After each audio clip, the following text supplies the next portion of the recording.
तो 2026 का पहला महीना गुजर चुका है और इसी महीने के जाते-जाते एक ऐसी खबर सामने आई है जो 2025 के अंत तक राजस्थान की सियासत में चर्चा में थी। आप सभी बिल्कुल। को याद होगा अंता का उपचुनाव और उपचुनाव को लेके इतनी बड़ी खबर आपके सामने हमारे दीपा भाई आपको बताने वाले हैं। दीपा भाई देखिए हमारे दर्शकों को बताइए भी बिल्कुल क्या मैं खास बताना हुआ है? चाहूँगा कि अंता उपचुनाव को लेकर जो है एक लेटर वायरल हो रहा है, जिसमें बात ये है मोरपा सुमन कैसे हारे? क्या इसमें नरेश मीणा को भी हराने की साजिश थी? इसकी भी बू अब सामने आने और लगी है इससे पहले दर्शकों और को बता दें मोरपाल सुमन भाजपा के प्रत्याशी थे, हाँ। खास करके वसुंधरा राजे के खास थे। वसुंधरा राजे के समर्थक थे। वसुंधरा राजे और भजनलाल शर्मा ने एक साथ हाथ उठा के मुरपाल सुमन के लिए प्रचार भी किया था और ये पहली बार देखने को मिला है कि उपचुनाव में बीजेपी ने इतनी बड़ी ताकत लगाई। जी, लेकिन बिल्कुल। इसके पीछे इतनी बड़ी साजिश भी चल रही थी, ये पहली बार सामने आया है क्योंकि एक लेटर जो है वो वायरल हो रहा है और इस हवाले से वायरल हो रहा है कि वो लेटर मुरपाल सुमन ने लिखा है। हालाँकि हम इसकी पुष्टि नहीं करते कि मुरपाल सुमन ने लिखा है, नहीं लिखा, लेकिन इसके अंदर जो शब्द लिखे हैं, उसकी तरफ हम गौर करेंगे जैसे जी जिसके हम जी, चर्चा बिल्कुल, करेंगे। बिल्कुल। इसमें पहले बता दें कि लेटर लिखा गया है नरेश सिंह सिकरवार को, जो कि जिलाध्यक्ष है भाजपा 12 के राजस्थान के, और उसमें विषय था अंता उपचुनाव में हार की समीक्षा रिपोर्ट, जो कि मुरपाल सुमन के तौर से कथित तौर पर लिखी गई है। जिसमें पहला जो पॉइंट है ना, वो यही है जिसकी चर्चा हमने पहले भी की थी, चुनाव के समय में भी की थी, कि पार्टी के द्वारा देरी से टिकट घोषणा करना। जिस जी, तरह की बिल्कुल। हमने बात भी की थी बहुत टाइम बाद टिकट बिल्कुल। जारी किया था भाजपा ने अपना। कि भाई का नाम आ चुका था, इधर से नरेश इनका मीणा नाम हो भी। चुका, नरेश मीणा का नाम आ चुका था। उसके कई दिनों बाद ये हुए थे। तो चलो ये तो एक कारण हो सकता है, लेकिन इसके बाद जो नाम गिनवाए गए हैं ना, मोरपा सुमन की ओर से कथित तौर पर। मैं तो दीपा भाई पहला नाम सुन के ही इसमें थोड़ा-सा मुझे आश्चर्य, सौरभ भी बिल्कुल। इतना बड़ा नाम कैसे ले अब चुके हैं? बता दो नाम क्या है, उसके बाद मैं आगे बता देता हूँ क्या लिखा है जी, इस लेटर बिल्कुल। में। नाम में लिखा है हमारे लोकसभा के स्पीकर ओम बिरला। हाँ जी, बिल्कुल। और इसके अंदर लिखा है कि ओम बिरला जी की पूरी टीम ने प्रत्यक्ष अप्रत्यक्ष रूप से विरोध में काम किया। काफ़ी बड़ी राशि, ध्यान दीजिएगा दर्शकों, काफ़ी बड़ी राशि बाड़ा के बड़े नेताओं को उपलब्ध करवाकर मतदाताओं को प्रलोभन देकर कांग्रेस प्रत्याशी प्रमोद जैन भाया की जीत में मदद की। ये खुलासा इस लेटर के अंदर हुआ है। एक तरह से आरोप लगाया गया है और उससे पहले एक और पॉइंट लिखा गया है कि पार्टी के प्रमुख पदाधिकारियों द्वारा भीतरघात हुआ, जिसमें प्रमुख भूमिका निभाई। यानी मोरपाल सुमन को हराने के पीछे किस तरह साजिश थी। लेकिन सवाल यहाँ सिर्फ मोरपाल सुमन का नहीं था, सवाल यहाँ वसुंधरा राजे की साख का था, क्योंकि वसुंधरा राजे खुद इस बार मैदान में थी। क्योंकि जो हमने दूरियां देखी थी भजनलाल शर्मा से वसुंधरा राजे की पिछले 2 साल के अंदर, वो अब जो खाई जो है ना पटती हुई नजर आ रही थी। अब इस लेटर के बाद हो सकता है कि वो खाई और ज्यादा बढ़ जाए। जी, बिल्कुल। एक बात मैं आपको रोकना चाहूँगा दीपक भाई, इसमें एक बात मुझे काफ़ी आश्चर्य की जो लगी, एक तो नाम आपने जो गिनवाए, अभी और भी नाम है, वो भी हम अपने मैं दर्शकों को एक एक करके बताएँगे। सबके नाम गिनाऊंगा एक-एक जो शब्द बताएँगे में बट लिखे हैं। जो इस लेटर में लिखा हुआ है, इस पत्र में लिखा हुआ है कि कांग्रेस के भाया हम्म। को जिताने की कोशिश की गई है, हुँ। ये कांग्रेस के। एक तरह से कमज़ोर करने की कोशिश थी भाजपा प्रत्याशी को भी और नरेश मीणा को भी, क्योंकि जी, नरेश अगर मीणा को हाँ, तो है ही एक ईंट पे ईंट बजाने को घूमते दोनों क्योंकि वो पार्टियाँ ही। देखो दोनों पार्टी के खिलाफ थे। और तीसरी चीज़ जो सबसे बड़ी बात ये थी ना कि नरेश मीणा को हराने की वजह ये भी थी क्योंकि नरेश मीणा के साथ हनुमान बेनीवाल थे, राजकुमार रोत थे। हमने जिस तरह देखा है अभी तक के चुनाव में आपकी कि राजस्थान आप आ हाँ, चुकी थी सारी, राजस्थान आम में आदमी आम पार्टी। आदमी पार्टी आ चुकी थी। मतलब तमाम बड़े नेता नरेश मीणा के समर्थन में थे। ऐसे में एक तरह से जवाब देना था, तो कहीं न कहीं बीजेपी के वोट को काटने की कोशिश की गई, क्योंकि ऐसी उम्मीद जताई जा रही थी कि बीजेपी के वोट कटेंगे तभी नरेश मीणा को वोट मिलेंगे। क्योंकि वहाँ जो है बीजेपी का इलाका माना जाता है, वसुंधरा राजे का इलाका माना जाता है। और जिस तरह से लेटर बम आया, अब हम तीसरे नाम की बात करेंगे। हुँ। जो तीसरा पॉइंट है इस लेटर के अंदर वो ये है, एक-एक शब्द मैं पढ़ रहा हूँ आपके सामने दर्शकों, कि राजस्थान सरकार के ऊर्जा मंत्री हीरालाल नागर के व्यवसाय पार्टनर मनोज शर्मा सांगोद 12 नगर व मालव समाज के कांग्रेस प्रत्याशी प्रमोद जैन के समर्थन में राशि वितरण करके वोट डलवाया, जिसकी मेरे द्वारा समुचित जानकारी जिलाध्यक्ष को दे दी। मतलब उन्होंने का कहना है कि किसी और से वोट भी डलवाए गए समाज के, ठीक है।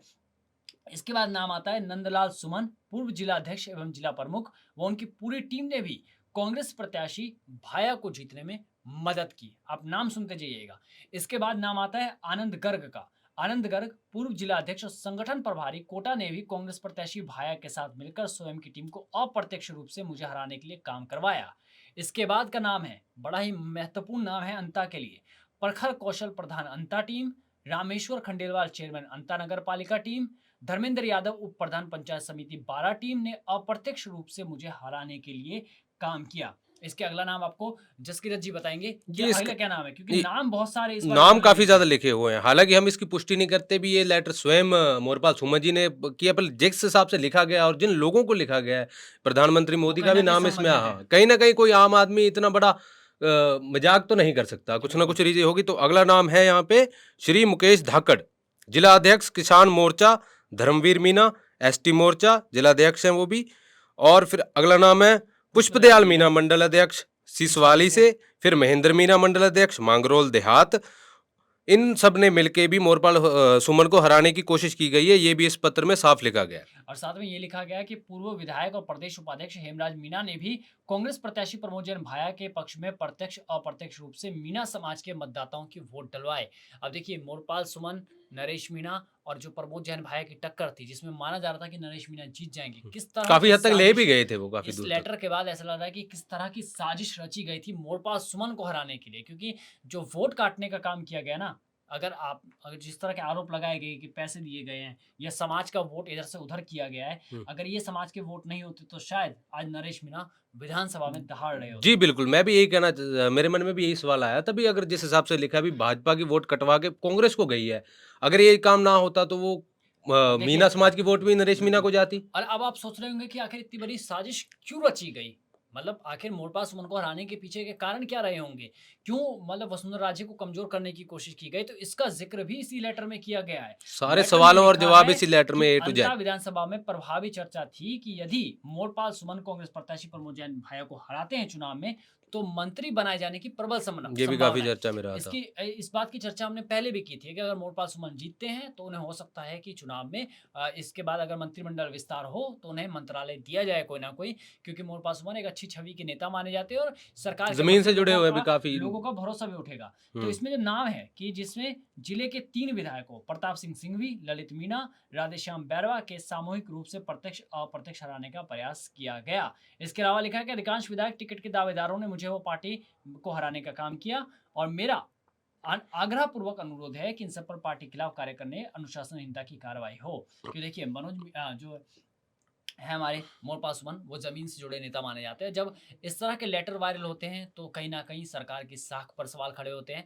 भाजपा को जो अभी तक माना जाता था कि बहुत अच्छा बूथ स्तर पर काम होता है, उस पर सवाल खड़े कर देता है और ये लेटर अगर कांग्रेस के पास पहुँचेगा, हालाँकि अब तक पहुँच चुका होगा, पहुंच तो चुका कहीं न होगा। कहीं वो भी इस पे हमला ज़रूर करेंगे। और जी। इसके साथ ही जो भाजपा प्रत्याशी थे, ये जो लेटर वायरल हो रहा है, उन्होंने प्रतिलिपि में यानी इस लेटर की कॉपी किस-किस को भेजी है? सबसे पहले प्रधानमंत्री नरेंद्र मोदी जी को, फिर जेपी नड्डा, जेपी नड्डा को, जो कि राष्ट्रीय अध्यक्ष थे अभी तक, अब नहीं और है हालाँकि। अब नितिन हाँ, नवीन नितिन है। नवीन को भेजा है, बीएल संतोष को भेजा है, वसुंधरा राजे को भेजा है जो राष्ट्रीय उपाध्यक्ष हैं भाजपा के अंदर और एक बड़ा पोस्ट है। फिर भजन लाल शर्मा को, मदन राठौड़ को, यानी कि सारे बड़े तमाम बड़े नेताओं को मोरपाल सुमन ने कहीं न कहीं लेटर भेज दिया है। लेटर बम फूट चुका है।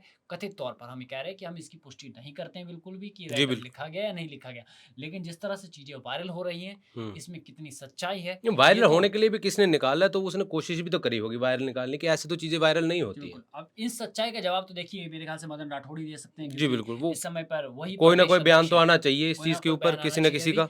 हालाँकि अभी तक इस पे किसी तरह की राजनीति देखने को नहीं मिल रही है फिलहाल अभी इस समय पे, लेकिन आने वाले समय में हो सकता है कि जब गोविंद सिंह डोटासरा जैसे बड़े नेता इस हम्म। मुद्दे को उठाएँगे कि भैया आपके तो अपने ही घर के कलेश नहीं संभल रहे, नहीं, अब ये हमें मुद्दा तो वैसे अब राजस्थान की बात छोड़े तो पूरे देश में ही चल रहा है। जैसे आपने देखा अभी यूजीसी भी हुआ, हुँ। और कहीं न कहीं ये भी क्या हम पुष्टि नहीं कर रहे हैं इन चीज़ों की, बस सूत्रों के हिसाब से ये भी कैसे योगी सरकार को कमज़ोर किया जा रहा है उत्तर प्रदेश में। हाँ, ये कहा जा रहा है कि योगी सरकार को लगातार कमज़ोर करने की कोशिश की जा रही है, जिस तरह से अभी मुक्तेश्वरानंद के साथ जो अभी हुँ। इंसिडेंट हुआ था उस चीज़ों को लेकर। तो ये तो जो मेरे हिसाब अंदर से की अगर ये लड़ाई है। हाँ, अंदर की लड़ाई है, पर मैं कहता हूँ अगर ये पत्र ऑथेंटिक है, जेन्युइन है, मोरपाल सुमन ने ही भेजा है, तो देश में तो आपको देखने को मिलता है। आने वाले समय में मुझे लगता है राजस्थान में भी आपको बीजेपी का बँटवारा होते हुए दिख सकता है, अगर हो ये सकता सच है, है तो। क्योंकि पहले भी इस तरह की कई बार खबरें आती थी कि बीजेपी के अंदर जो है हुँ। सही नहीं चला और पंचायत चुनाव जो आने हाँ, वाला है, पंचायत चुनाव आने वाले हैं, पंचायत मेन चुनाव जो मुद्दा तो आने वही है वाला अब है, इस टाइम का। कहीं न कहीं उसका असर इस पे ज़रूर दिखाई देगा। और जो जिस तरह के लेटर वायरल होते हैं अंतः 12 विधानसभा में और जिस तरह नरेश मीणा फिलहाल हर एक छोटे मुद्दे पर सरकार को घेरने में लगे हैं। कल की बिल्कुल, बात हमने कल की इससे बात पहले ले लो, देखा था रात के कि 12 कैसे बजे के बाद रात तक के उन्होंने 12 बजे तक एक नेता, एक युवा नेता, एक क्रांतिकारी नेता डटा हुआ था और प्रशासन को आना पड़ा इस बार। इस बार वो नहीं करना पड़ा कि हनुमान बेनीवाल को आना पड़े, राजकुमार नहीं, वोत को आना देखिए पड़े। वो वही बात है ना, जैसे अंत में आपने देखा धीरे-धीरे माहौल बन रहा है। वो पहले एक थी भी लोगों का, जैसे चुनाव हार चुके उन्हें लगा हुँ। भी मनोबल डाउन हो गया, पर जो 2028 की तैयारी उन्होंने बोला ना मैं शुरू हूँ, तो उनके जो कार्यकर्ता, जो उनके समर्थक हैं, उनमें फिर से जोश आ चुका है। तो तो क्या वो आपको लगता है कि आने वाले समय में अगर नरेश मीणा अंता से अकेले दम पर चुनाव लड़ते हैं या आरएलपी के साथ चुनाव लड़ते हैं, तो मोरपाल सुमन जैसे नेता जो हुँ। साफ छवि के नेता है, वो आरएलपी के साथ हो जाएँगे? आरएलपी का तो मैं कुछ ऐसा कह नहीं सकते, क्योंकि राजनीति में दीपक भाई आपको भी पता है, आपको एक समय कुछ और होती है, हवा किसी और की, फिर किसी और की। लेकिन जिस हिसाब से अभी चल रहे हैं और जिस हिसाब से नरेश मीणा ने भी अपने समर्थकों के बीच जाके कहा है, अभी मैं कुछ ऐसा काम नहीं करूँगा जिससे उन्हें शर्मिंदा होना पड़े। जैसे काफ़ी कई बार उनके आपने देखी होगी वीडियो वायरल होती है, लातों मुक्के मारने वाली या एसडीएम के थप्पड़ मारा, काफ़ी वो झगड़े वाली वीडियो वायरल होती है, तो उसने यही संकल्प लिया नरेश मीणा ने भी, इस बार मैं ऐसा कुछ नहीं करूँगा जिससे मेरे समर्थकों को ठेस पहुँचे। ठेस पहुंचे और तो अगर उन्होंने वो इसी लाइन पे चलते रहे और अपना यही जनहित के मुद्दों को उठाते बनते रहे, तो मुझे नहीं लगता भी उन्हें कोई रोकने वाला है, खास करके हाड़ौती के एरिया में। क्या आपको लगता है कि जैसे अभी मोरपाल सुमन का जैसे वायरल हो चुका है अभी ये, हुँ। तो कहीं न कहीं अंदर का कलेश भी अब सामने आने लगा है, तो इसका फ़ायदा उठाते हुए नरेश मीणा अपने समर्थकों को पंचायत के चुनाव में लड़वाएँ और उनका पूरा सपोर्ट करें, ताकि एक जो नींव होती है, क्योंकि पंचायत चुनाव देखिए नींव होती है जी, किसी भी बिल्कुल। पार्टी के लिए, अगर आपको कि उसको खुद का मजबूत करें। जिस हिसाब से आप इंडिविजुअल नेता बन रहे हो, चलो आप ज़्यादा से ज़्यादा अंतर जीत लोगे, तो उसके बाद आप विधायक बन गए, बट आप निर्दलीय हो, ना आप कांग्रेस के हो, ना आप हो उसके बीजेपी के। हुँ, फिर हुँ। वही रविंद्र भाटी वाली चीज़ हो जाएगी आपके साथ। अगर आप इतने मजबूत से आंदोलन कर रहे हो, तो अगर आप जिला लेवल से गाँव पंचायत लेवल से लेवल स्टार्ट से। करो, पंचायती चुनाव से स्टार्ट करो, तो मुझे लगता है भी एक पूरे राजस्थान का तो हालाँकि अभी कुछ कह नहीं सकते, लेकिन हाड़ौती का जो एरिया है ना, उसमें हुँ। एक मजबूत पकड़ बन जाएगी, जैसे आरएलपी में हनुमान बैनी वाले नागौर वाले एरिया में बना रखी है। तो दोस्तों आपको क्या लगता है कि नरेश मीणा को अपने समर्थकों को टिकट देना चाहिए जो पंचायत चुनाव लड़ना चाहते हैं, और क्या आपकी राय होनी चाहिए इस पर? और जो ये मोरपा सुमन के नाम से जो लेटर वायरल हो रहा है, इसको लेकर आपको क्या कहना है? कमेंट बॉक्स में ज़रूर जी, बताएँ। तब तक के बिल्कुल। लिए बने रहिए हमारे साथ। मैं दीपक कुमार और मैं ये मेरे साथ जसकीरत, जसकीरत सिंह। नमस्कार। नमस्कार।